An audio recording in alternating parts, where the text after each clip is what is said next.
Hi hello ನಮಸ್ಕಾರ ಎಲ್ರಿಗೂ, ಹೇಗಿದ್ದೀರಾ ಎಲ್ಲ? ಪಾಂಚಾಲಿ ಆ್ಯಂಕರ್ ಯೂಟ್ಯೂಬ್ ಚಾನಲಲ್ಲಿ ಅಪ್ಪು ನೆನಪು ಕಾರ್ಯಕ್ರಮ ಮಾಡ್ತಾಯಿದ್ದೀವಿ. ಸುಮಾರು ಜನ ಅವರ ನೆನಪುಗಳನ್ನ ಶೇರ್ ಮಾಡ್ತಾಯಿದ್ದಾರೆ. ನಿಮ್ಮೆಲ್ಲರ ಆಶೀರ್ವಾದ ಇರಲಿ. ಅಪ್ಪು ಸರ್ ಯಾವತ್ತೂ ವಿತ್ ಸ್ಮೈಲ್ ನಮ್ಮೆಲ್ಲರ ಜೊತೆ ಇದ್ದಾರೆ.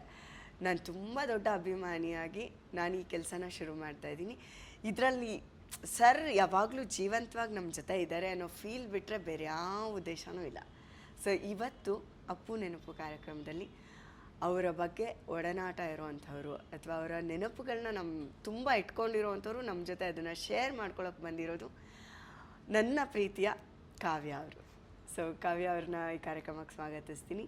ಆ್ಯಂಡ್ ಅಪ್ಪು ಸರ್ ಬಗ್ಗೆ ಮಾತಾಡಬೇಕು ಅಂದ ತಕ್ಷಣ ಒಂದೇ ಒಂದು ಸಿಂಗಲ್ ವರ್ಡು ಅವ್ರೇನು ಕೇಳಲಿಲ್ಲ, ಹಾಂ ಖಂಡಿತ ಮಾತಾಡ್ತೀನಿ ಅಂತ ಹೇಳಿದ್ರು. ಅದೇ ನನ್ನ ದೊಡ್ಡ ಆಶೀರ್ವಾದ, ಅಪ್ಪು ಸರ್ದ ಆಶೀರ್ವಾದ ಅನ್ಕೋತೀನಿ ಅದನ್ನ. ಸೊ ಈ ಕಾರ್ಯಕ್ರಮ ಮ್ಯಾಮ್, ನಾನು ಆ್ಯಕ್ಚುಲಿ ಹೇಳಬೇಕಂದ್ರೆ ಈ ಶೋ ಬಗ್ಗೆ ನಂಗೆ ತುಂಬ ಒಂದು ಆಸೆ ಇದೆ. ಅಂದರೆ ಸರ್ದು ಒಡನಾಟ ಇದ್ದ ಎಲ್ಲರೂ ಒಂದು ಕಡೆ ಕಲೆ ಹಾಕಬೇಕು, ಅವರೆಲ್ಲರ ನೆನಪುಗಳನ್ನ ನನ್ನ ಹತ್ರ ಇಟ್ಕೋಬೇಕು ಅಂತ. ಸುಮ್ಮನೆ ಒಂದೆರಡು ನಿಮಿಷ ಫೋಟೋ ತೆಗೆಸ್ಕೊಳ್ಳೋಕೆ ಸಿಕ್ಕವರಿಂದ ಹಿಡಿದು ಅವ್ರ ಜೊತೆ ದೊಡ್ಡ ಮಟ್ಟದ ಒಡನಾಟ ಇಟ್ಕೊಂಡವ್ರವ್ರಿಗೂ, ಯಾರ್ಯಾರು ಅವ್ರನ್ನ ಟಚ್ ಮಾಡ್ತಾರೋ ಅವರೆಲ್ಲರಿಗೂ ಒಂದೊಂದು ನೆನಪುಗಳಿದ್ದಾವೆ. ಕೆಲವ್ರಿಗೆ ಬೆಟ್ಟದಷ್ಟಿದ್ದಾವೆ, ಕೆಲವ್ರಿಗೆ ಪುಟ್ಟದಾಗಿದ್ದಾವೆ. ಸೊ ಅಂಥವ್ರೆಲ್ಲರನ್ನೂ ಈ ಎಪಿಸೋಡ್ಸಲ್ಲಿ ಸೇರಿಸ್ತಾ ಇದ್ದೀನಿ.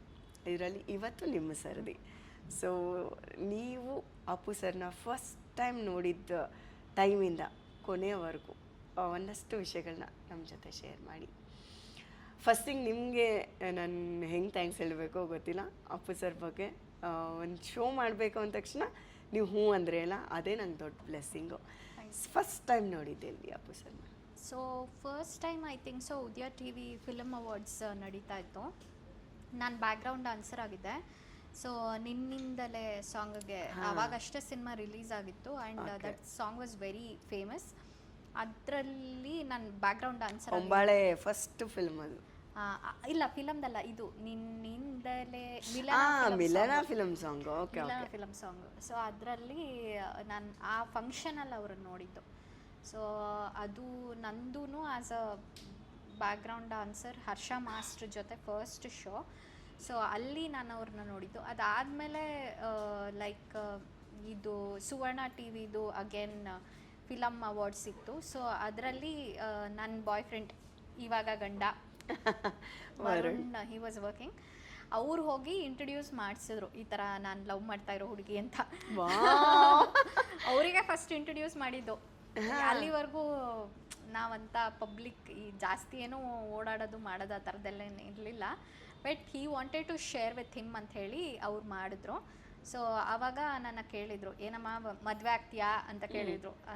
ಅದು ಐ ರಿಮೆಂಬರ್ ಸ್ಟಿಲ್. ಇದು ನಡೆದಿದ್ದು behind the stage of that award function. ನಾನು ಫೋಟೋಸ್ ಕೂಡ ತೆಗೆಸ್ಕೊಂಡಿದ್ದೆ ಅವ್ರ ಜೊತೆ. ಅದಾದಮೇಲೆ ನೆಕ್ಸ್ಟು ನಾನು ಶೋಗಳನ್ನ ಮಾಡ್ತಾಯಿದ್ದೆ. ಆ್ಯಂಕರಿಂಗ್ ಮಾಡಬೇಕಾದ್ರೆ ತುಂಬ ಸರ್ತಿ ಅವ್ರನ್ನ ಮೀಟ್ ಮಾಡಿದ್ದೆ. ಸೊ ಅವ್ರನ್ನ ಇಂಟರ್ವ್ಯೂ ಮಾಡಿದ್ದೆ. And one of the reality show ಅಲ್ಲಿ ನಾನು ಆ್ಯಂಕರಿಂಗ್ ಮಾಡ್ತಾ ಇರಬೇಕಾದ್ರೆ ಅವರು ಮತ್ತು ಧನುಷ್ ಅವರು ಗೆಸ್ಟು, ತಮಿಳ್ ಧನುಷ್ ಹೀರೋ ಅವರು. ಸೊ ಆ್ಯಂಡ್ ಅದು that was a very memorable thing because ಅದು ಚೆನ್ನೈಯಲ್ಲಿ ಆಗ್ತಾಯಿತ್ತು.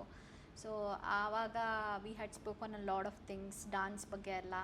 ಸೊ ಅದಾದಮೇಲೆ ನೆಕ್ಸ್ಟು CBL ಅಂತ ನಡೀತಾ ಇತ್ತು, ಸೆಲೆಬ್ರಿಟಿ ಬ್ಯಾಡ್ಮಿಂಟನ್ ಲೀಗ್ ಅಂತ. ಸೊ 4 ರಾಜ್ಯಗಳು ಆಡ್ತಾ ಇದ್ದಿದ್ದು, Telugu, Tamil, Kannada and Malayalam. 4 industries, film industries, badminton league. So ಅದರದ್ದು ನಮ್ಮ ಕರ್ನಾಟಕದಿಂದ brand ambassador was Appu sir. So ಆವಾಗ ಅವರು ಫೈನಲ್ಸ್ ಏನಿತ್ತು, ಇದಿಷ್ಟು ಜನರ ಮಧ್ಯೆ ಫೈನಲ್ಸ್ ಏನಿತ್ತು, ಅದು ನಡೆದಿದ್ದು ಮಲೇಷ್ಯಾದಲ್ಲಿ. ಸೊ ಅಲ್ಲಿಗೆ ಅವ್ರು ಬಂದಿದ್ರು, ನಮ್ಮ ಟೀಮ್ ಆಬ್ವಿಯಸ್ಲಿ ಅಂಬಾಸಿಡರ್ ಅಂತ. ನಾನು ಅಗೇನ್ ನಮ್ಮ ಟೀಮ್ದು ಆ್ಯಂಕರ್. ಸೊ ಆ ಒಂದು ಟೈಮಲ್ಲಿ we had a lot of time together ಮಲೇಷ್ಯಾದಲ್ಲಿ. So I remember that very very well. So ಅಲ್ಲಿಂದ we became friends, close friends ಥರ. ಆ್ಯಂಡ್ ಮೇಜರ್ಲಿ ಫುಡ್ ವಿಷಯಕ್ಕೆ ಅವರು ನನ್ನ ಫುಡ್ ಸ್ಟೇಟಸ್ ಎಲ್ಲ ನೋಡ್ತಾಯಿದ್ರು ಮತ್ತು ರಿಪ್ಲೈ ಮಾಡ್ತಾಯಿದ್ರು. ಬಿಕಾಸ್ ಅವ್ರಿಗೆ ಫುಡ್ ಇಷ್ಟ, ನನಗೂ ಫುಡ್ ಇಷ್ಟ, ಈ ಥರ. ಸೊ ಒಂದು ಸತಿ ನಾನು ಇದು US ಹೋಗ್ತಾ ಇದ್ದೆ ಕಾರಲ್ಲಿ. ವರುಣ್ ಡ್ರಾಪ್ ಮಾಡೋಕ್ಕೆ ಬರ್ತಾಯಿದ್ರು ಏರ್ಪೋರ್ಟ್ಗೆ. ತುಂಬ ಲೇಟ್ ಆಗಿತ್ತು, 10:30-11 ಗಂಟೆ ಆಗಿತ್ತು. ಆಬ್ವಿಯಸ್ಲಿ ಅಲ್ಲಿ ಸದಾಶಿವ್ ನಗರ್ ಮೇಲೆ ಹೋಗಬೇಕಾಗಿತ್ತು ನಾವು. ಸೊ ನಾನು ಹೇಳಿದೆ ಅಪ್ಪು ಸರ್ ಮನೆ ಮುಂದೆ ಹೋಗೋಣ ಅಂತ, ಯಾಕಂದರೆ ಆ ಕಡೆಯಿಂದ ಹೋಗೋದು ಬೇಡ, ಮೇನ್ ರೋಡಿಂದ ಈ ಕಡೆಯಿಂದ ಹೋಗೋಣ ಅಂತ. ಸೊ ಹೋಗ್ತಾ ಇರಬೇಕಾದ್ರೆ ಅಪ್ಪು ಸರ್ರು ರಾಗಣ ಅವ್ರ ಮನೆಯಿಂದ ಹಿಂಗೆ ಅವ್ರ ಮನೆಗೆ ಹಿಂಗೆ ನಡ್ಕೊಂಡು ಹೋಗ್ತಾ ಇದ್ರು. ನಾನು ಅಪ್ಪು ಸರ್ ಅಂತ ಕಿರ್ಚಿದೆ ಕಾರಿಂದನೇ. ನಿಲ್ಲಿಸಿ ಬಾ ಇಲ್ಲಿ ಅಂತ ಕರೆದ್ರು. ನಾನು ವರುಣ್ ಹೋದ್ವಿ. ಸೊ ಕಾಫಿ ಕುಡೀರಿ ಬನ್ನಿ ಅಂತೆಲ್ಲ ಕರೆದ್ರು. ಬಟ್ ಅದೇ ಫ್ಲೈಟ್ ಲೇಟ್ ಆಗ್ತಿದೆ ಅಂತ ಹೇಳಿ ಐ ಲೆಫ್ಟ್. ಸೊ ಆ ಥರದ್ದೆಲ್ಲ ತುಂಬ ಮೆಮರೀಸು, ತುಂಬಾ ಮೆಮರೀಸು. ನಮ್ಮ ಮನೆ ಅಂದರೆ ನನ್ನ ಗಂಡನ ಮನೆ ಗೃಹ ಪ್ರವೇಶಕ್ಕೆ ಬಂದಿದ್ದಾರೆ. ಸೊ ಲಾಟ್ ಆಫ್ ಮೆಮರೀಸ್ ಆ ಥರ. ಮಲೇಷ್ಯಾನಲ್ಲಿ ಏನಾದರೂ ಆಗಿರುವಂಥ ಇನ್ಸಿಡೆಂಟ್ಸ್ನ ಶೇರ್ ಮಾಡ್ಬೋದಾ? ಮಲೇಷ್ಯಾದಲ್ಲಿ ಅದೇ ಆ ಸ್ಟೇಡಿಯಮಲ್ಲೆಲ್ಲ ಬಿಕಾಸ್ ನಾವು ಲಾಂಗ್ ಅವರ್ಸ್ ಕುತ್ಕೊಳ್ಬೇಕಾಗಿತ್ತಲ್ಲ, ಅದು ಮ್ಯಾಚು. ಸೊ ಚಿಯರ್ ಮಾಡಬೇಕು ನಮ್ಮ ಟೀಮ್ಗೆ, ಕರ್ನಾಟಕ ಟೀಮ್ಗೆ. ಆ್ಯಂಡ್ ಫೈನಲ್ಸ್ವರೆಗೂ ಬಂದಿದ್ದಾರೆ, ಚೆನ್ನಾಗಿ ಆಡ್ತಿದ್ದಾರೆ. ಸೊ ಆ ಥರ ಇರಬೇಕಾದ್ರೆಲ್ಲ we were speaking a lot. ಅಂದರೆ ಅವಾಗಷ್ಟೇ ಈ ನೆಟ್ಫ್ಲಿಕ್ಸ್ದು ಸೀರೀಸು ಅದೆಲ್ಲ ಶುರುವಾಗಿತ್ತು. ಸೊ ಅವ್ರು ಅದ್ರ ಬಗ್ಗೆ ಎಲ್ಲ ಹೇಳೋರು, ಈ ಸೀರೀಸು ಕನ್ನಡದಲ್ಲೂ ಬರಬೇಕು ಇಂಥದ್ದೆಲ್ಲ ತುಂಬ ಮಾತಾಡ್ತಿದ್ವಿ. Not like serials. ಇದನ್ನ ನಂಗೆ ತುಂಬ ಚೆನ್ನಾಗಿ ನೆನಪಿದೆ. ಸೀರಿಯಲ್ಸ್ ಅಲ್ಲ, ಸೀರೀಸ್ ಥರ ಬರಬೇಕು ಕನ್ನಡದಲ್ಲೂ, ಆ ಥರ ತುಂಬ ಫೋರ್ ಥಾಟ್ಸ್ ಇತ್ತು ಆ ಥರದ್ದೆಲ್ಲ. ಇಂಗ್ಲೀಷ್ ಸೀರೀಸ್ ಜಾಸ್ತಿ ನೋಡ್ತಾ ಇದ್ರು ಹಂಗೆಲ್ಲ. ಹಂಗಾದ್ರೆ ಮಲೇಷ್ಯಾನಲ್ಲಿ ಊಟ ತಿಂಡಿ ಅದೆಲ್ಲ ಜೊತೆಗೆ ಹೋಗ್ಬೇಕಾದ್ರೆ ಅಲ್ಲೇನಾದರೂ ಇನ್ಸಿಡೆಂಟ್ಸು? ಸೊ ಊಟ ತಿಂಡಿನೂ ಅಷ್ಟೇ ತುಂಬ ಅಂದರೆ ಯಾವತ್ತೂ ಅವರು ಚೆನ್ನಾಗಿ ತಿನ್ಬಿಟ್ಟು ಬೇರೆಯವ್ರಿಗೆ ಮಾಮೂಲಿ ಏನೋ ಕೊಡ್ಸೋದು ಅಂಥದ್ದೆಲ್ಲ ಮಾಡೋದೇ ಇಲ್ಲ. ಅವ್ರೇನು ತಿಂತಾರೋ ಬೇರೆಯವ್ರಿಗೂ ಅದು ಕೇಳ್ಬಿಟ್ಟು ನಿಮ್ಗಿದು ಓಕೆನಾ ಈ ಥರ, ಆ ಥರ ಒಂದು hospitality. So it was very memorable Malaysia. So ನಿಮ್ಮ ಮದುವೆ ಫಸ್ಟ್ ಏನು ಇದಾಯ್ತಲ್ಲ, ಇನ್ನೇನು ಮದುವೆ ಆಗಬೇಕು ಆ ಥರದ್ದು ಅದನ್ನೆಲ್ಲ ಸರ್ ಜೊತೆ ಶೇರ್ ಮಾಡಿದ್ರೆ ಯಾವಾಗಾದರೂ? ಆ್ಯಕ್ಚುಲಿ ಅವರು ಯಾವಾಗಲೂ ಹೇಳೋರು ಮದುವೆ ಆಗಿ ಬೇಗ ಬೇಗ ಅಂತ.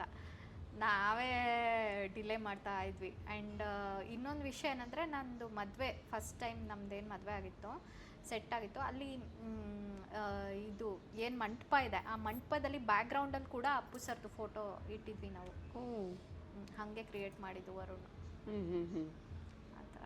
ಆ್ಯಂಡ್ ನಾನು ಒಂದು ಪ್ಲ್ಯಾನ್ ಮಾಡಿದ್ದೆ, ಅಪ್ಪು ಸರ್ ಈ ಆರ್ಗನ್ ಡೊನೇಷನ್ ಎಲ್ಲದು ಸ್ವಲ್ಪ ಯುನೋ ಅಂದರೆ ಸೋಷಿಯಲ್ ಅವೇರ್ನೆಸ್ ಪ್ರೋಗ್ರಾಮ್ಸ್ ಮತ್ತು ತುಂಬ ಒಳ್ಳೆ ಕೆಲಸಗಳನ್ನ ಮಾಡ್ತಾ ಇರೋವಂಥ ಒಂದು ಏನು ಕೆಲಸ ಇದೆ ಅದನ್ನು ನಾವು ಕಂಟಿನ್ಯೂ ಮಾಡಬೇಕು ಅಂತ ಹೇಳಿ, ಯಾರ್ಯಾರು ಮದುವೆಗೆ ಬರ್ತಾರೆ ಅವ್ರು ಎಲ್ರಿಗೂ ಆರ್ಗನ್ ಡೊನೇಷನ್ ಫಾರ್ಮ್ಸನ್ನು ಡಿಸ್ಟ್ರಿಬ್ಯೂಟ್ ಮಾಡಬೇಕು. ಸ್ಟಾರ್ಟಿಂಗಲ್ಲಿ ಹಿಂಗೆ ಹಾಕ್ತಾರಲ್ಲ ಪನ್ನೀರು, ಆ ಟೈಮಲ್ಲೇ ಡಿಸ್ಟ್ರಿಬ್ಯೂಟ್ ಮಾಡಬೇಕು. ಯಾರ್ಯಾರಿಗೆ ಇಂಟ್ರೆಸ್ಟ್ ಇದೆಯೋ ಅವ್ರು ಫಿಲ್ ಮಾಡಿ ದೇ ಕ್ಯಾನ್ ಪುಟ್ ಇಟ್ ಅಂತ. ಸೊ ನನಗೆ ಅದು ಐಡಿಯಾ ಇತ್ತು. ನಾನು ಸ್ಟಾರ್ಟಿಂಗಲ್ಲಿ ಫಸ್ಟ್ ಟೈಮ್ಗೆ ಅದನ್ನು ಅರೇಂಜ್ ಮಾಡಿದ್ದೆ ಲಯನ್ಸ್ ಕ್ಲಬ್ ಕಡೆಯಿಂದ. ಸೊ ಎಸ್ಪೆಷಲಿ ಐ ಡೊನೇಷನ್ದು. ಸೊ ಹಂಗೆ we were planning. So Appu sir ಜೊತೆ ಮರೆಯೋಕ್ಕಾಗದೇ ಇರುವಂತಹ ಘಟನೆ ನಿಮಗೆ ಮತ್ತು ವರುಣ್ ಸರ್ಗೆ ಇಬ್ರಿಗೂ ಒಟ್ಟಿಗೆ ಆಗಿರುವಂಥದ್ದು ಯಾವುದಾದ್ರೂ ಇದೆಯಾ? ಒಟ್ಟಿಗೆ ಸಿಕ್ಕ ಮೇಲೆ ಒಂದು ಅದೇ ಫಸ್ಟ್ ಟೈಮ್ದೇನೆ. ಸೊ ವರುಣನು ಇಂಟ್ರೊಡ್ಯೂಸ್ ಮಾಡಬೇಕಾದ್ರೆ ನನ್ನ ಹುಡುಗಿ ಅಂತನೋ ಅಥವಾ ನಾನು ಲವ್ ಮಾಡ್ತಿರೋ ಹುಡುಗಿ ಅಂತ ಹಿಂಗೆ ಇಂಟ್ರೊಡ್ಯೂಸ್ ಮಾಡಿದ್ದು. ಆ್ಯಂಡ್ ಅಪ್ಪು ಸರ್ ಕೂಡ ಏನಮ್ಮ ಮದುವೆ ಆಗ್ತೀಯಾ ಅಂತ ಹಿಂಗೆ ಹೇಳಿದ್ದು. So I can not forget that. So and ಒಂಥರ ಹೆಂಗೆ ಅಂದರೆ ವರುಣ್ ಬಗ್ಗೆನೂ ಹೋಗಿ ಆ ಥರ ಹೇಳಬೇಕಲ್ವಾ. ಸೊ ಅವ್ರ ಮುಂದೆ ಹೇಳಬೇಕಂದ್ರೆ ಟೈಮ್ ಪಾಸ್ ಅಂತೂ ಮಾಡ್ತಿರಲ್ಲ ನನ್ನ ಜೊತೆ, ಅದು ಗೊತ್ತಾಯ್ತು. ಆ್ಯಂಡ್ ಅಪ್ಪು ಸರ್ ಕೂಡ ಸಪೋರ್ಟ್ ಮಾಡಬೇಕು, ಒಂದು ಫ್ರೆಂಡ್ಲಿ ಆಗಿ ಅಂತ ಇರುತ್ತಲ್ವಾ. ಸೊ ಅದೊಂದು. ಮತ್ತು ಇನ್ಫ್ಯಾಕ್ಟ್ ಇವರು ಅವ್ರ ಮನೇಲಿ ಫ್ಯಾಮಿಲಿ ಫಂಕ್ಷನ್ ನಡಿಬೇಕಾದ್ರೂ ಅಷ್ಟೇ, ಸೊ ಮದುವೆಗಳು ನಡಿಬೇಕಾದ್ರೆ ಸೊ ಆ ಟೈಮಲ್ಲಿ ಕೂಡ ಅಷ್ಟೇ ತುಂಬ ಎಂಜಾಯ್ ಮಾಡೋರು ಡ್ಯಾನ್ಸು ಅಂಥದ್ದೆಲ್ಲ. ಸೊ ಅದನ್ನೆಲ್ಲ ನಾನು ಲೈವಾಗಿ ನೋಡಿದ್ದೆ ಸಂಗೀತಲ್ಲಿ, ಅವ್ರ ಮನೆ ಮದುವೆಗಳಲ್ಲಿ ಆ ಥರ ಎಲ್ಲ. ಈಗ ನಿಮ್ಮ ಮೈದನನ್ ಮದುವೆಗೆ ಬಂದಿದ್ರು ಅಂತಂದು ಅವಾಗೆಲ್ಲ ಹೆಂಗಿದ್ರು, ಹೆಂಗೆ ಒಡನಾಟ ಆಯ್ತು ಅವತ್ತು? ಆ್ಯಕ್ಚುಲಿ ಅವತ್ತಿನ ದಿನ ನನಗಿಂತ ಜಾಸ್ತಿ ನನ್ನ ಸಿಸ್ಟರ್ ಯಾವಾಗಲೂ ಹೇಳ್ತಾರೆ, ನಾನು ಶಾಕ್ ಆಗಿಬಿಟ್ಟಿದ್ದೆ ನನ್ನ ಮದುವೆಗೆ ಪುನೀತ್ ರಾಜ್ಕುಮಾರ್ ಅವ್ರು ಬಂದಿದ್ದಾರ ಅಂತ. ಯಾಕಂತಂದರೆ ಅಲ್ಲಿವರೆಗೂ ಅವ್ರಿಗೆ ಅಂದರೆ ಬೇಗ ಬೇಗ ಆಗೋಯ್ತು ಅವ್ರದ್ದು ಮದುವೆ ಎಲ್ಲ, ಒಂದು ವಾರದಲ್ಲೇ ಸೆಟ್ಟಾಗಿ ಎಲ್ಲ ಆ ಥರ ಆಗೋಯ್ತು. ಸೊ ಅವ್ರಿಗೆ ಏನಂತಂದರೆ ಅಂದರೆ ವರುಣ್ ಫಿಲಮ್ ಇಂಡಸ್ಟ್ರಿಯಲ್ಲಿ ಇರೋದು ಅಂತ ಗೊತ್ತಿತ್ತು ಅಷ್ಟೇ, ಕೆಲಸ ಮಾಡ್ತಾರೆ ಅಲ್ಲಿ ಅಂತ. ಬಟ್ ಈ ರೇಂಜ್ಗೆ ಪುನೀತ್ ರಾಜ್ಕುಮಾರ್ ಅವ್ರ ಮದುವೆಗೆ ಬರ್ತಾರೆ ಅಂತ ಗೊತ್ತಿರಲಿಲ್ಲ. ಸೊ ಶಿ ವಾಸ್ ಲೈಕ್ ಬಂದಿದ್ದಾರೆ. ಅವ್ರು ಯಾವಾಗಲೂ ಹೇಳೋದು ನನಗೆ, ಸ್ಟಂಡಾಗಿ ನಿಂತ್ಕೊಂಡ್ಬಿಟ್ಟಿದ್ದೆ, ನನ್ನ ಮದ್ವೆಗೆ ಬಂದಿದ್ದಾರ ಇವರು, ಅವ್ರಿಗೆ ನಂಬಕ್ಕೆ ಆಗಿಲ್ಲ, ನಂಬಕ್ಕೆ ನಮ್ಮ ಮದ್ವೆನ ಕನ್ಸ. ಸೊ ಹಂಗೆ ಫುಲ್ಲು ನಾನು ನಿಂತ್ಕೊಂಡ್ಬಿಟ್ಟೆ. ಅವರು ಏನದು ಕಂಗ್ರ್ಯಾಚುಲೇಷನ್ಸ್ ಅಂತ ಏನೋ ಹಿಂಗೆ ಹೇಳಕ್ ಬರ್ತಿದ್ರೆ ನನಗೆ ಕೈ ಕಾಲು ನಡುತ್ತಾ ಇದೆ ಅಂತ. ಆಮೇಲೆ ಫ್ರೆಂಡ್ಸ್ ಮುಂದೆ, ರಿಲೇಟಿವ್ಸ್ ಮುಂದೆ ಎಲ್ಲ ನನಗೆ ವಾವ್ ಇವ್ರು ಬಂದಿದ್ದಾರೆ ಅನ್ನೋ ಥರ ಖುಷಿಯಾಗಿದೆ ಅಂತ. She was very very happy. And ವರುಣ್ಗೂ ಅಷ್ಟೇ ತುಂಬ ಖುಷಿಯಾಗಿತ್ತು. ಯಾಕಂದರೆ ಒಂದು ಏನಾಗುತ್ತೆ ಪಂಚಲಿ, ನಮಗೆ ಅಂದರೆ ಒಂದು ನಾನು ಅವಾಗ ಹೇಳೋ ಥರನೇ ಎಲ್ಲ ಫಂಕ್ಷನ್ಗೆ ಎಲ್ಲರೂ ಕರಿತಾ ಇರ್ತಾರೆ, ಎಲ್ಲದಕ್ಕೂ ಕರಿತಾ ಇರ್ತಾರೆ. ಬಟ್ ಹೋಗಿ ಜನರ ಮಧ್ಯೆ ಇದ್ದು ಒಂದು ಸ್ವಲ್ಪ ಬ್ರೇಕ್ ಬೇಕಪ್ಪ, ಸಾಕಪ್ಪ ಅಂತ ಅನಿಸುತ್ತೆ.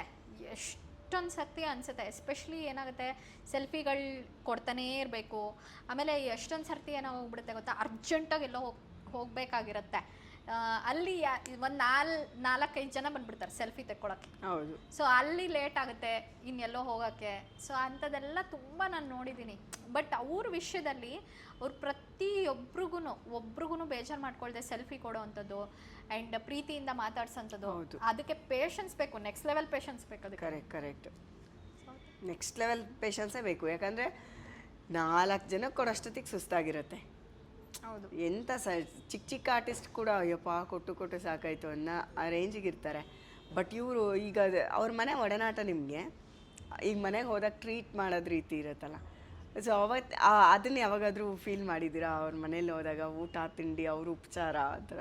ಡೆಫಿನೆಟ್ಲಿ ನಾನು ಅವ್ರ ಮನೆಗೆ ಹೋದಾಗ ನಾನು ಫುಲ್ಲು ನೋಡ್ತಾ ಇರ್ತೀನಿ, ಕರ್ಟನ್ ಯಾವ ಥರ ಹಾಕಿದ್ದಾರೆ, ಏನೇನು ಎಲ್ಲೆಲ್ಲ ಇಟ್ಟಿದ್ದಾರೆ ಅಂತ. ಆಬ್ವಿಯಸ್ಲಿ ನಾವು ನೋಡ್ತೀವಲ್ವಾ, ಸೊ ಆ ಥರ ನೋಡ್ತಾ ಇರ್ತೀನಿ. ಎಷ್ಟು ಚೆನ್ನಾಗಿದೆ ಇವ್ರ ಮನೆ, ಒಳಗಡೆ ಏನಿರ್ಬೋದು, ಕಿಚನ್ ಹೆಂಗಿರ್ಬೋದು, ಈ ಥರ ಎಲ್ಲ ಯೋಚನೆ ಮಾಡ್ತಿದ್ದೆ. ಬಟ್ ಅವ್ರ ಮನೆಗೆ ಹೋದಾಗ ತುಂಬ ಅದೊಂಥರ ಪಾಸಿಟಿವಿಟಿ ಕೊಡೋ ಅಂಥ ಮನೆ. And at the same time Ashwini ma'am ಕೂಡ ಅಷ್ಟೇ, ಎಷ್ಟು ಫ್ರೆಂಡ್ಲಿಯಾಗಿ ಮಾತಾಡಿಸ್ತಾರೆ. ಒಂಚೂರು ಆ್ಯಟಿಟ್ಯೂಡು ಆ ಥರದ್ದೇನಿಲ್ಲ. ಮತ್ತು she is very calm, composed. And ನಾನು ಅಶ್ವಿನಿ ಮ್ಯಾಮ್ ಕೂಡ ಅಷ್ಟೇ ಫುಡ್ ಬಗ್ಗೆ, ವೆಲ್ನೆಸ್, ಹೆಲ್ತು, ಇಂಥದ್ರ ಬಗ್ಗೆ ಎಲ್ಲ ಜಾಸ್ತಿ ಮಾತಾಡ್ತಿರ್ತೀವಿ. ಸೊ ಅವರು ಕೂಡ ಅಷ್ಟೇ ನಮ್ಮ ಮದುವೆಗೆ ಬಂದಿದ್ರು. ಸೊ ಬ್ಯಾಡ್ಮಿಂಟನ್ ಇಷ್ಟಪಡ್ತಾರೆ. ನಮ್ಮದು ರಾಕ್ಸ್ ಪಬ್ದು ಇನಾಗ್ರೇಷನ್ಗೆ ಬಂದಿದ್ರು. ಸೊ ಆ ಥರ she is very very friendly. So very happy to be around her. Appu ಸರ್ನ ಎಷ್ಟು ಮಿಸ್ ಮಾಡ್ಕೊತಿದ್ದೀರಾ? ಆ್ಯಕ್ಚುಲಿ ತುಂಬ ಎಷ್ಟೊಂದು ವಿಷಯ ನನಗೆ ಅನಿಸ್ತಾ ಇರುತ್ತೆ. ವರುಣ್ ಬಗ್ಗೆ ಎಷ್ಟು ಕಂಪ್ಲೇಂಟ್ಸ್ ಹೇಳ್ಬೋದಾಗಿತ್ತು ನಾನು ಇವ್ರ ಹತ್ರ ಇದ್ದಿದ್ರೆ. ಗ್ಯಾರಂಟಿ ಫೋನ್ ಮಾಡಿ ಮುಂದೆ ಪಂಚಾಯತಿ ಎಲ್ಲ ಮಾಡಿಬಿಡ್ತಿದ್ದೆ, ಗ್ಯಾರಂಟಿ ಕರ್ಕೊಂಡೋಗಿ ಅಂತ ಅನ್ನಿಸ್ತಾ ಇತ್ತು. ಸೊ ಆಮೇಲೆ the day he left us, ನಾನು ಬೆಂಗಳೂರಲ್ಲೂ ಇರಲಿಲ್ಲ, ಚೆನ್ನೈಯಲ್ಲಿ ಇದ್ದಿದ್ದು. ನಾನು ಸುಮ್ಮನೆ ಏನೋ ನಂಗೆ ಗೊತ್ತೂ ಇರಲಿಲ್ಲ ಆ ವಿಷಯ ಏನು ಅಂತ. ಸೊ ನಾನು ಸುಮ್ಮನೆ ಏನೋ ನೋಡ್ತಾ ಇರಬೇಕಾದ್ರೆ, ಸ್ಕ್ರಾಲ್ ಮಾಡ್ತಿರ್ಬೇಕಾದ್ರೆ ಹುಷಾರಿಲ್ಲ ಅಂತ ಬರ್ತಿತ್ತು. ನನಗೆ ಅವಾಗಲೇ ಏನೋ ಒಂಥರ ನನಗೆ ಅಯ್ಯೋ ಬಿಡು, ಏನೋ ಸಣ್ಣ ಪುಟ್ಟದ್ದೇನೋ ಸುಮ್ಮನೆ ಗ್ಯಾಸ್ಟ್ರಿಕ್ಕು, ಅಸಿಡಿಟಿ ಅಂಥದ್ದೇನೋ ಸುಮ್ಮನೆ ಅಂತ ಅಂದ್ಕೊಂಡು ಸುಮ್ಮನೆ ಆಗ್ತಿದ್ದೆ. ಬಟ್ ಒಂಥರ ನ್ಯೂಸ್ ಕೇಳಿದ್ಮೇಲೆ ಕೈ ಕಾಲೆಲ್ಲ ಒಂಥರ ನಡುಗ್ತಾ ಇದೆ. ಓಡಾಡ್ತಾ ಇದ್ದೀನಿ ಸುಮ್ಮನೆ ಅಲ್ಲಿ ರೂಮಲ್ಲಿ, ಕುತ್ಕೊಳ್ಳೋಕೆ ಆಗ್ತಿಲ್ಲ ನನ್ನ ಕೈಲಿ. ಓಡಾಡ್ತಿದ್ದೀನಿ, ನಿಜಾನ ಸುಳ್ಳ ಏನು ಒಂಥರ ಟ್ರಾನ್ಸಲ್ಲಿ ಓಡಾಡ್ತಾ ಇದ್ದೆ. ಅವತ್ತಿನ ದಿನನೇ ಫ್ಲೈಟ್ ಬುಕ್ ಮಾಡ್ಕೊಂಡು ವಾಪಸ್ಸು ಬಂದುಬಿಟ್ಟೆ. ಬೆಂಗಳೂರಲ್ಲಿ ಕಾಲಿಡೋಕೆ ನನಗೆ ಬೇಜಾರಾಗ್ತಾಯಿದೆ. ಹಿಂಗೆ ಏರೋಪ್ಲೇನಿಂದ ಹಿಂಗೆ ಕಾಲಿಡೋಕೆ ಬೆಂಗಳೂರಲ್ಲಿ ನಂಗೆ ಬೇಜಾರಾಗ್ತದೆ ಅವತ್ತು. ನಂಗೆ ಯೂಶ್ವಲಿ ಅದು ಆಗಲ್ಲ. ಮನೆಗೆ ಬರ್ತೀವಲ್ವಾ ವರ್ಕ್ ಮಾಡಿದ್ದಾದಮೇಲೆ, ಎಷ್ಟೊಂದು ದಿನ ಆದಮೇಲೆ ಅಂತ ಒಂದು ಖುಷಿ ಇರುತ್ತಲ್ವ. ಅವತ್ತಿನ ದಿನ ನಂಗೆ ಬೆಂಗಳೂರಲ್ಲಿ ಕಾಲಿಡೋಕ್ಕೆ ಒಂಥರ ಅನಿಸ್ತದೆ. ಆಮೇಲೆ ಕಾರು ತೊಗೊಂಡು ನಾನು ಕಾರಲ್ಲ, ಏನು ಡ್ರೈವರ್ ಜೊತೆ ಏನೋ ಬಂದೆ ನಾನು. ಸೇಮ್ ಚಿನ್ನಸ್ವಾಮಿ ಮುಂದೆ ಪಾಸ್ ಆನ್ ಆದೆ. ನಂಗೆ ನೋಡೋಕ್ಕೆ ಇಷ್ಟ ಇಲ್ಲ ಅಂದ್ಕೊಂಡು ನಾನು ಮನೆ ಹೋಗ್ಬಿಡೋಣ, ನಂಗೆ ಆಗಲ್ಲ. ಬಿಕಾಸ್ ಆಲ್ರೆಡಿ ಅಲ್ಲೆಲ್ಲರೂ ಬಂದುಬಿಟ್ಟಿದ್ರು. ಬೇಡ, ನಂಗೆ ನೋಡೋಕ್ಕಾಗಲ್ಲ, ಹಿಂಸೆ ಆಗ್ಬಿಡುತ್ತೆ, ನಂಗೆ ನಾವು ನೋಡೋಕೆ ಆ ರೀತಿ ಇಷ್ಟ ಇಲ್ಲ ಅಂತ ಹೋಗ್ಬಿಟ್ಟೆ. JC ರೋಡ್ ಕ್ರಾಸ್ ಮಾಡಿದಾದ್ಮೇಲೆ ಮತ್ತೆ ಅವಕಾಶ ಸಿಕ್ಕಲ್ಲ ಅಂತ ಮತ್ತೆ ಬಂದೆ ವಾಪಸ್ಸು. ಮತ್ತೆ ವಾಪಸ್ ಬಂದು ಚಿನ್ನಸ್ವಾಮಿ ಸ್ಟೇಡಿಯಮಲ್ಲಿ ನೋಡಿ then I went back home. So ನೋಡೋಕೆ ಆಗ್ತಿರ್ಲಿಲ್ಲ ನಂಗೆ ಅವತ್ತು. ಸೊ ಬಟ್ ಸ್ಟಿಲ್ ನೋಡಬೇಕು ಅಂತ ಹೇಳಿ ಐ ಕ್ಯಾನ್ ಬ್ಯಾಕ್. ಅವ್ರಿಲ್ಲ ಅನ್ನೋದನ್ನ ನಂಬೋಕ್ಕೂ ಆಗ್ತಿಲ್ಲ, ಅರ್ಗಿಸ್ಕೊಳಕ್ಕೂ ಆಗ್ತಿಲ್ಲ. ಅದನ್ನ ಒಂದು ಸ್ವಲ್ಪ ಡೀಪಾಗಿ ಹೋಗ್ಬಿಟ್ರೆ ನಾವು ಕಳೆದೇ ಹೋಗ್ಬಿಡ್ತೀವಿ. ನಮ್ಮ ಆಫೀಸಲ್ಲಿ ಅವ್ರದ್ದು ಎಷ್ಟು ಫೋಟೋಸ್ ಇದೆ ಅಂದರೆ, ದೊಡ್ಡದೊಂದು ಲೈಫ್ ಸೈಜ್ ಫೋಟೋ ಇದೆ, ಅವ್ರ ಚಿಕ್ಕ ಮಗು ಇದ್ದಾಗ ಒಂದು ಫೋಟೋ ಇದೆ, ನಾರ್ಮಲ್ ಆಗಿದ್ದಾಗ ಒಂದು ಫೋಟೋ ಇದೆ, ರವಿಚಂದ್ರನ್ ಸರ್ ಜೊತೆಗಿದ್ದಾಗ ಒಂದು ಫೋಟೋ ಇದೆ. ಅಷ್ಟು ಫೋಟೋಸ್ ಇದೆ ನಮ್ಮ ಆಫೀಸಲ್ಲಿ ಅವ್ರದ್ದು. So every day I C him. ನಾನು ವರ್ಕೌಟ್ ಮಾಡೋದು ಅವ್ರ ಮುಂದೆನೇ, ಬಿಕಾಸ್ ನನ್ನ ಆಫೀಸಲ್ಲೇ ಅವ್ರ ಫೋಟೋ ಇರುತ್ತೆ. ಎಷ್ಟೊಂದು ಆಲ್ಮೋಸ್ಟ್ ನಾನು ಜಾಸ್ತಿ ಟೈಮ್ ಸ್ಪೆಂಡ್ ಮಾಡ್ತೀನಿ ಅನ್ಸುತ್ತೆ ಅವ್ರ ಜೊತೆ ಇವಾಗಲೂ. ಹಂಗೆ. ಸೊ ಊಟ ತಿಂಡಿ ವಿಷಯದಲ್ಲಿ, ಜಿಮ್ ವಿಷಯದಲ್ಲಿ ನಿಮ್ಗೇನಾದರೂ ಸಲಹೆ ಕೊಟ್ಟಿದ್ದಾರಾ ಯಾವಾಗಾದರೂ? ನಾನು ಹೇಳ್ತಾ ಇದ್ದೆ ಅವ್ರಿಗೆ, ನಿಮ್ಮದು ಜಾ ಲೈನ್ ಎಷ್ಟು ಚೆನ್ನಾಗಿದೆ ಅಂತ. ಬಿಕಾಸ್ ಅದು ವರ್ಕೌಟ್ ಮಾಡಿದ್ರೆ ಅಷ್ಟೇ ಬರೋದು ಈ ಜಾ ಲೈನು.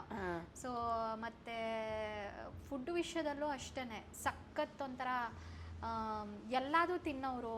ಮತ್ತು ಇದೇನಿದು ನನಗಂತೂ ತುಂಬ ಖುಷಿ ಆಗೋದು ಏನಂದರೆ, ಅವ್ರು ನನ್ನ ಸ್ಟೇಟಸ್ ನೋಡ್ಬಿಟ್ಟು ರಿಪ್ಲೈ ಮಾಡೋರು ಊಟ ತಿಂಡಿದ್ದೆಲ್ಲ. ನನಗೆ ಅಯ್ಯೋ ವಾವ್, ಇವ್ರು ನೋಡ್ತಾ ಇದ್ದಾರಲ್ಲ ನನ್ನ ಸ್ಟೇಟಸ್ಸು ಅಂತ ಖುಷಿ, ಜೊತೆಗೆ ರಿಪ್ಲೈಯೂ ಮಾಡ್ತಾ ಇದ್ದಾರಲ್ಲ ಅಂತ ಖುಷಿ. ಸೊ ಆ ಥರದ್ದು. ಆ್ಯಂಡ್ ನನಗೆ ಅವತ್ತು ಆ್ಯಕ್ಚುಲಿ ಹೇಳಬೇಕಂದ್ರೆ ವರುಣ್ ಅಂತೂ 3-4 ದಿನ ಬರಲೇ ಇಲ್ಲ ಮನೇಲಿ, ಅಲ್ಲೇ ಇದ್ದರು. ಸೊ ನಮ್ಮ ಮನೇಲಂತೂ, ನಮ್ಮಮ್ಮನ ಮನೇಲಂತೂ 24 ಗಂಟೆ ಪೂರ್ತಿ, ರಾತ್ರಿ ಬೆಳಗ್ಗೆ ಪೂರ್ತಿ ನೋಡ್ತಾ ಇದ್ರು ನಮ್ಮಮ್ಮ. ಶೀ ಕುಡಂಟ್ ಡೈಜೆಸ್ಟ್. ಅವ್ರಿಗೆ ಡೈಜೆಸ್ಟೇ ಮಾಡ್ಕೊಳಕ್ಕಾಗಿರಲಿಲ್ಲ. ಎಷ್ಟು 1 ವಾರ 15 ದಿನ ಅದೇ ಟ್ರಾನ್ಸಲ್ಲಿದ್ದರು, ಅದೇ ಒಂದು ಮೂಡಲ್ಲಿ. ಹಂಗೆ ನಮ್ಮದೇ ಮನೇಲಿ ಯಾರೋ ಏನೋ ಆದ್ರು ಅನ್ನೋ ಥರ. ಅದು ವರುಣ್ ಮನೆ ಗೃಹ ಪ್ರವೇಶದಲ್ಲಿ ತುಂಬ ಹತ್ರದಿಂದ ನೋಡಿ ಮಾತಾಡಿಸಿ ಆ ಥರದ್ದೆಲ್ಲ. ನನ್ನ ಕಸಿನ್ನು ಮಾತಾಡ್ಸಿದ್ರು. ಸೊ ನನ್ನ ಫ್ಯಾಮಿಲಿ ಆಲ್ಮೋಸ್ಟ್ ಫಸ್ಟ್ ಸರ್ಕಲೆಲ್ಲ they had met and they had spoken. So ಅದೆಲ್ಲ ಒಂಥರ ಸಡನ್ನಾಗಿ ಹಿಂಸೆ ಆಗ್ಬಿಡುತ್ತೆ ಒಂಥರ. ಹೌದು, ಎಲ್ಲರೂ ಒಂದು ದಿವಸ ಹೋಗ್ತೀವಿ, ಬಟ್ ಅವ್ರು ಇಷ್ಟು ಬೇಗ ಹೋಗಿದ್ದು ಅದು ನಮ್ಮೆಲ್ರಿಗೂ ಎಷ್ಟು ಅಗತ್ಯ ಇತ್ತು ಅವ್ರದ್ದು. ಆ ದೇವ್ರಿಗೆ ಹೊಟ್ಟೆ ಕಿಚ್ಚಾಗಿ ಕಿತ್ಕೊಂಡು ಕರ್ಕೊಂಡು ಹೋದಂಗಿತ್ತು, ಒಂಥರ ಬಲವಂತವಾಗಿ ಕರ್ಕೊಂಡು ಹೋದಂಗಿತ್ತು ಅವ್ರದ್ದು. ನಾನು ಬಿಲೀವ್ ಮಾಡಲ್ಲ, ನನಗೆ ಇವಾಗ್ಲೂ ನಾನು ಹೇಳಲ್ಲ.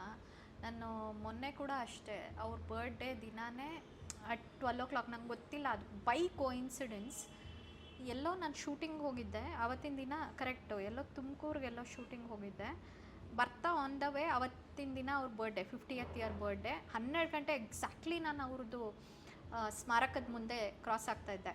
12 ಗಂಟೆ ಎಕ್ಸಾಕ್ಟ್ಲಿ ಅವ್ರ ಸ್ಮಾರಕದ ಮುಂದೆ ಇದ್ದೀನಿ ನಾನು. ಅಷ್ಟು ಜನ ಪಟಾಕಿ ಹೊಡಿತಾಯಿದ್ರು ಎಲ್ಲ, ಒಂದು ದೊಡ್ಡದು ಕಟೌಟು ಎಲ್ಲ ನಿಲ್ಲಿಸಿ. ಐ ಡೋಂಟ್ ನೋ, ನನಗೆ ಅವರಿಲ್ಲ ಅಂತ ನನಗೆ ಅದು ಅನ್ಸೋದೇ ಇಲ್ಲ.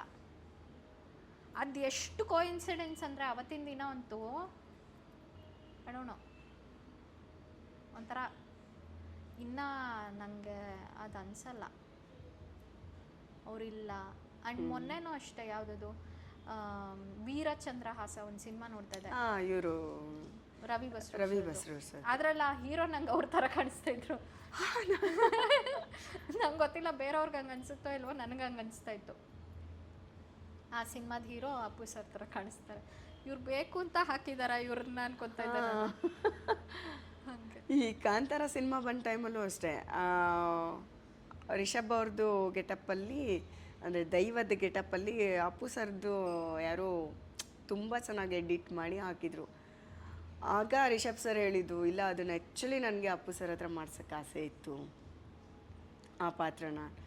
ನೀವೀಗ ವೀರಚಂದ್ರಹಾಸ ಪಾತ್ರ ಹೇಳಿದ್ಮೇಲೆ ನನಗೆ ಆ ಪಾತ್ರ ನೆನಪಾಗ್ತಾ ಇದೆ. ಅವ್ರನ್ನ ಅಷ್ಟು ಚೆನ್ನಾಗಿ ಎಡಿಟ್ ಮಾಡಿದರು, ಅದು ಅಷ್ಟು ಸೂಟಬಲ್ ಆಗಿತ್ತು. ಮತ್ತು ಅವ್ರಿಗೆ ಆ ಕನಸಿತ್ತು ಅವ್ರ ಹತ್ರ ಮಾಡಿಸ್ಬೇಕು ಅನ್ನೋದು. ವೆರಿ ಬಿಗಿನಿಂಗ್ ಥಾಟ್ ಅಂತ ಇದು.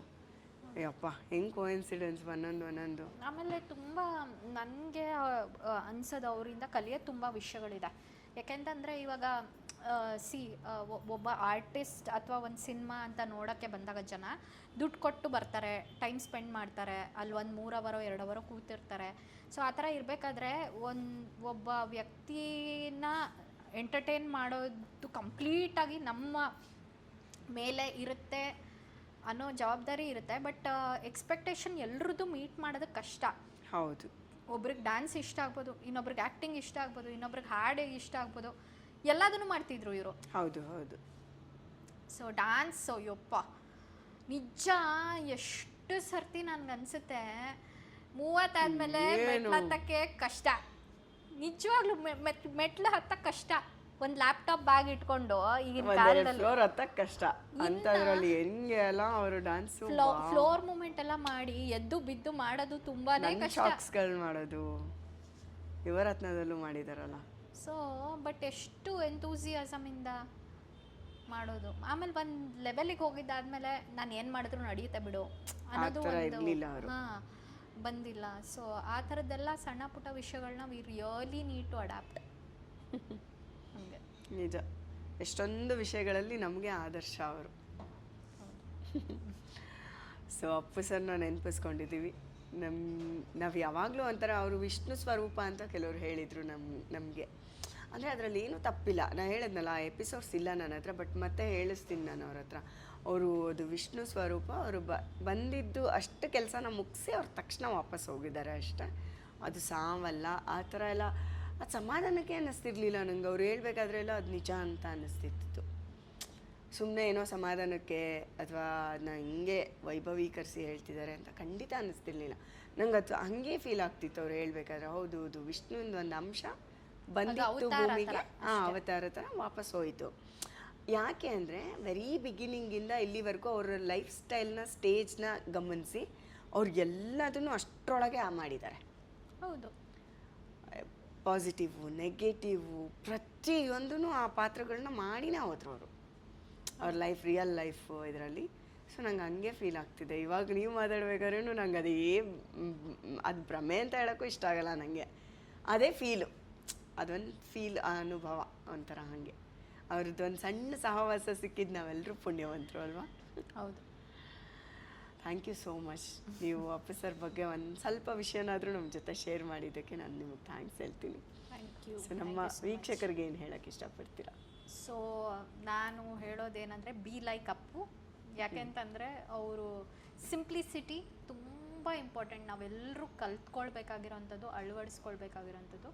ಯಾಕೆಂತಂದರೆ ಒಂಚೂರು ನಮ್ಮ ಹತ್ರ ದುಡ್ಡು ಬಂತು, ಇಲ್ಲ ಹೆಸರು ಬಂತು, ಅಥವಾ ಏನೋ ಒಂದು ಒಳ್ಳೇದಾಯಿತು ಅಂದಿದ ತಕ್ಷಣ ನಾವು ತುಂಬ ಎಗ್ರಾಡೋಕ್ಕೆ ಹಿಗ್ಗಕ್ಕೆ ಶುರು ಮಾಡ್ತೀವಿ. ಸೊ ಅದನ್ನು ಬಿಟ್ಟು ಎಷ್ಟು ಸಿಂಪಲ್ ಆಗಿರುತ್ತೋ ಅವ್ರದ್ದು ಬಟ್ಟೆ ನೋಡಿ, ಯಾವುದಾದ್ರೂ ಏನೋ ಒಂದು ಅವಾರ್ಡ್ ಫಂಕ್ಷನು ಇನ್ನೇನೋ ಅಂಥದ್ದೇನೋ ಫಂಕ್ಷನ್ಗೆ ಹೋಗ್ಬೇಕಂದ್ರೆ ಫುಲ್ಲು ಸೂಟ್ ಎಲ್ಲ ಹಾಕೊಂಡು ರೆಡಿ ಆಗೋರು. ಇಲ್ಲಾಂದರೆ ಎಷ್ಟು ಸಿಂಪಲ್ಲಾಗಿ ಕರೆಕ್ಟ್ ಒಂದು ಬಟ್ಟೆ, ಒಂದು ಊಟ ತಿಂಡಿಯಲ್ಲಿ, ಮಾತುಕತೆಯಲ್ಲಿ ಎಲ್ಲರೂ ಸಮನಾಗಿ ನೋಡೋ ಅಂಥದ್ದು, ಅದು ತುಂಬ ಇಂಪಾರ್ಟೆಂಟು.